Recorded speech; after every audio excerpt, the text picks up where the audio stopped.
Hey y'all, I've had so much fun doing these videos for y'all during this quarantine time and this crazy time in our world.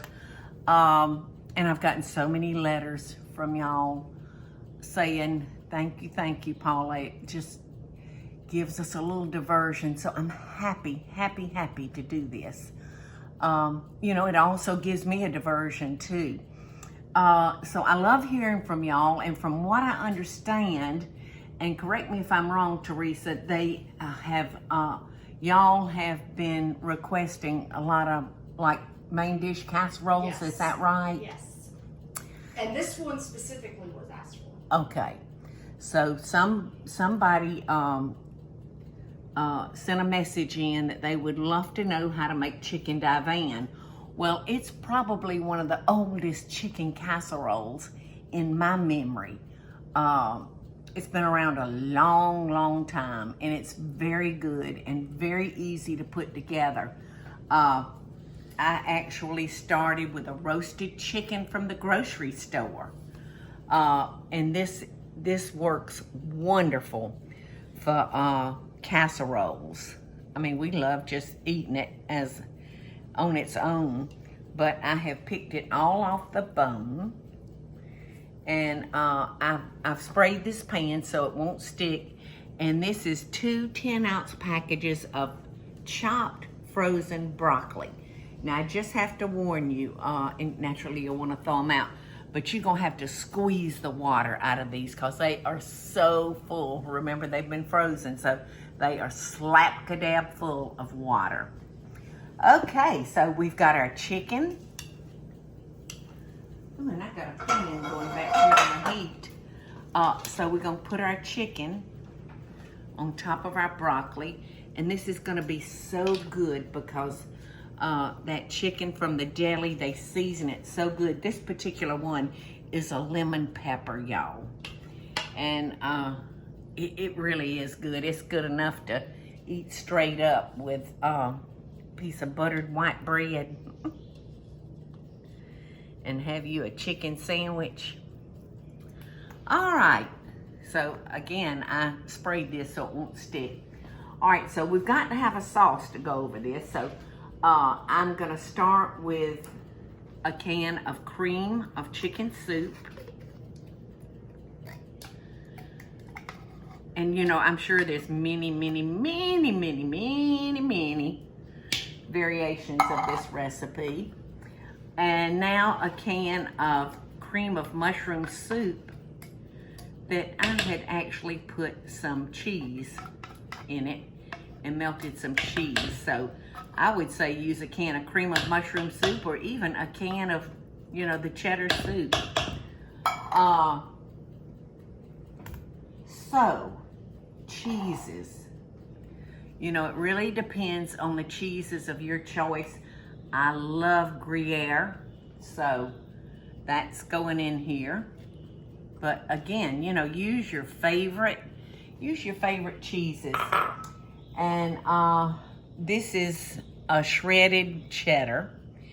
And I will say this about that. I have quit using grated cheese that you buy in the store because it doesn't melt well, and there's just ingredients in it that I don't know what it is. So I just prefer grating my own cheese, and that works out very well for me. But I cheated today, and I used one that's already grated.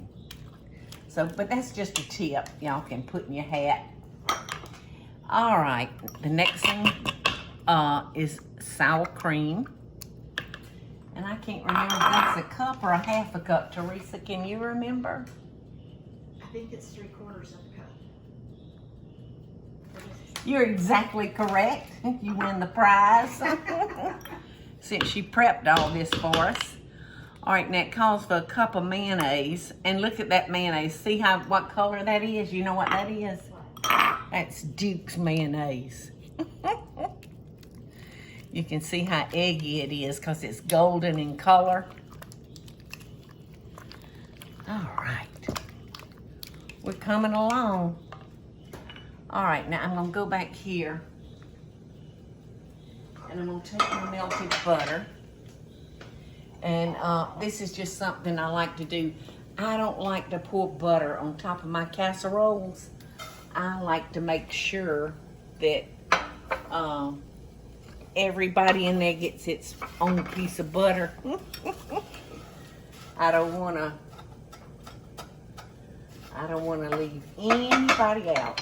So I think what I'm gonna do, you know, and I've told y'all before, you know, have a ball, do whatever strikes you. I'm gonna mix some panko in with that. Cause I just really do like that crunch. So, I think I'm gonna have to add more butter to it. Because I don't think there's enough butter to go around for all my crummy friends in there. Get it? Got it.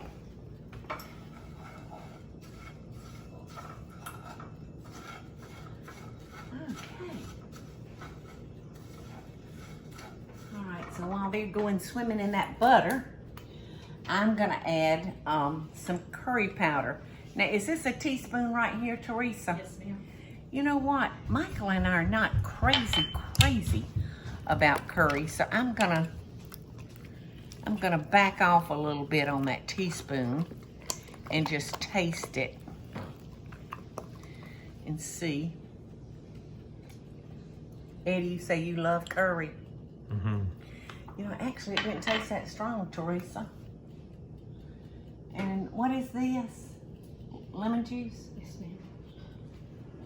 ma'am. That smells so good. It's fresh. Fresh lemon juice, yum. All right, now I'm gonna give it another taste.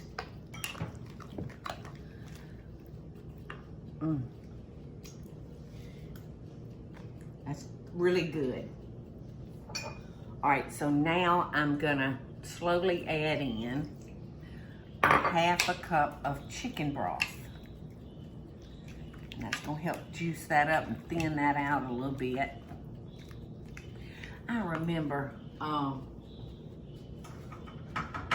first husband and I, we were invited to somebody's house to eat, and they served chicken divan.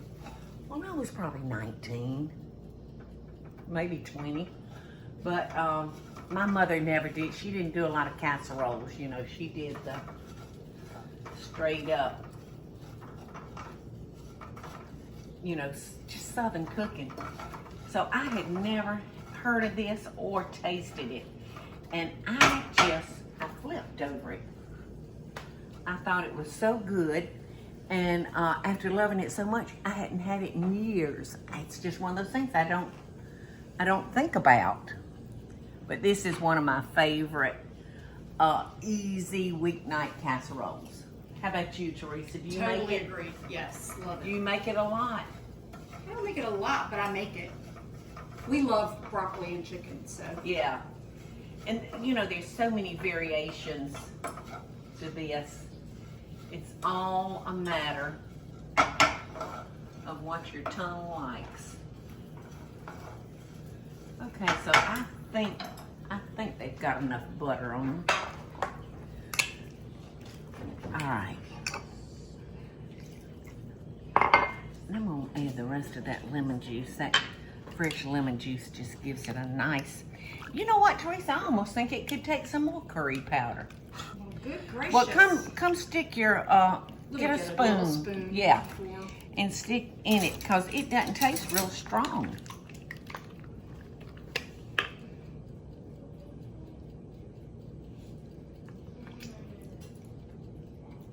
Is it enough? I think once all the cheeses and all melt into it, Yeah, because I mean all that's gonna melt. That career's gonna be. yeah. I mean, Eddie probably should be. curry goes a long way. Yeah, I it know does. it does. That's why I was scared of. Here, Eddie, since you're a curry lover, I was gonna say. stick why you a is this fork so in big? there and tell me if you think it needs a little bit more. I guess I could have dug your spoon out, couldn't I? No. Think it that's needs some more? good. I mean, it's good. You could put more. I like it the way it is. Actually, I taste the lemon too. The lemon is good, isn't it? Teresa, do you have the curry sitting out somewhere, or is No, ma'am, it? it's right by Eddie's arm. Okay. And it should be right on top because Like this stuff right here? that's it. All right.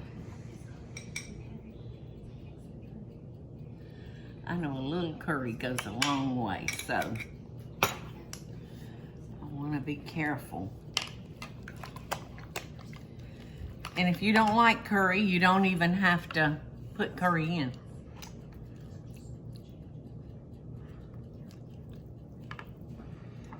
A little bit more, Eddie. I think maybe a teaspoon and a half would not be too much. All right, you got your fork ready, or your spoon. I want a curry lover. Duh.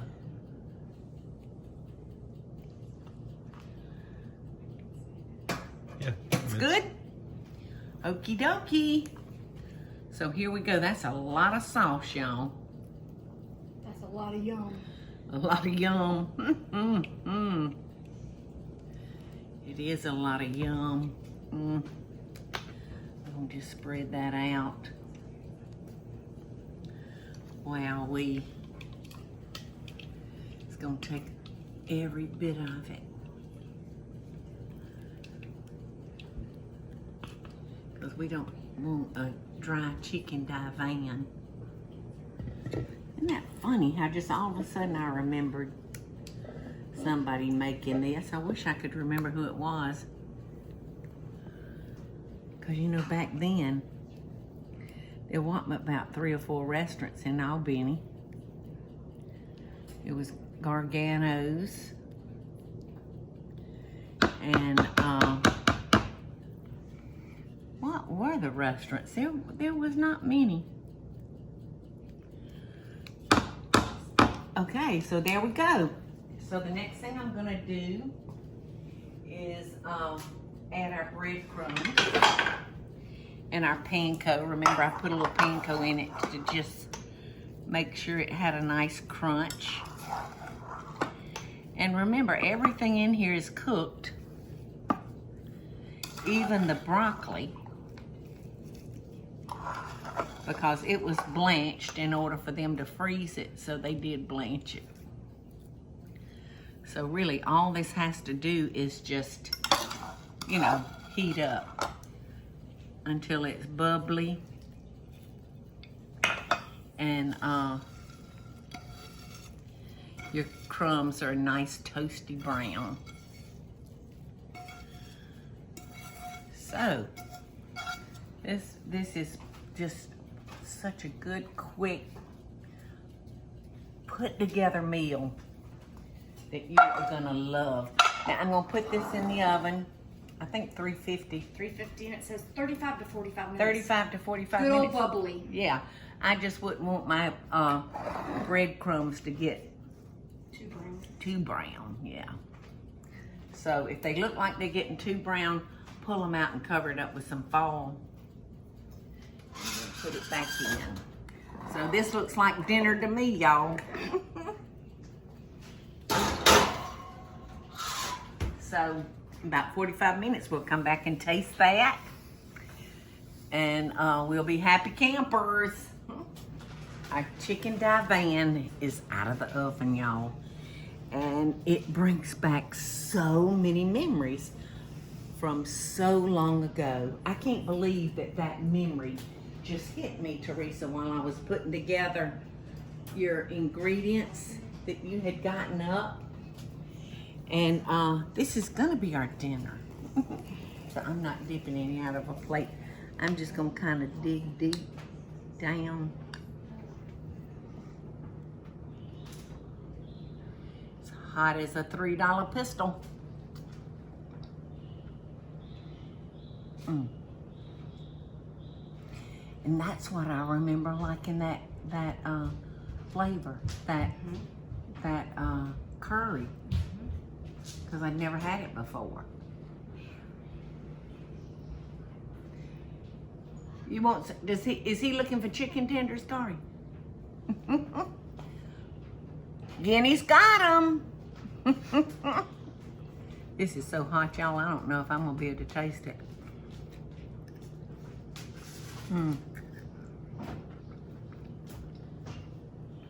Y'all can, hopefully you'll take my word, because this is good.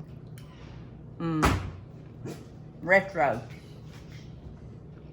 It's always good to go backwards sometimes. Oh my goodness. That panko mixed with the those buttery crackers that we've all loved for 100 years. That panko gives it that crunch, crunch, crunch. Maybe just one more little dig. So I hope that y'all will get the ingredients. In fact, you may even have all these ingredients right there around your house when you might have to go to the store. But it's a great dish to take to a social church dinner, if anybody's doing that right now. But it's certainly good enough to sit the family down to also. Loving best dishes, y'all. I look forward to us to being together the next time. Hey y'all, it's Paula Deen. Now, if you enjoyed this video, be sure to like it and click the subscribe button as well as the notification bell to be alerted when I post a video. Love and best dishes, y'all.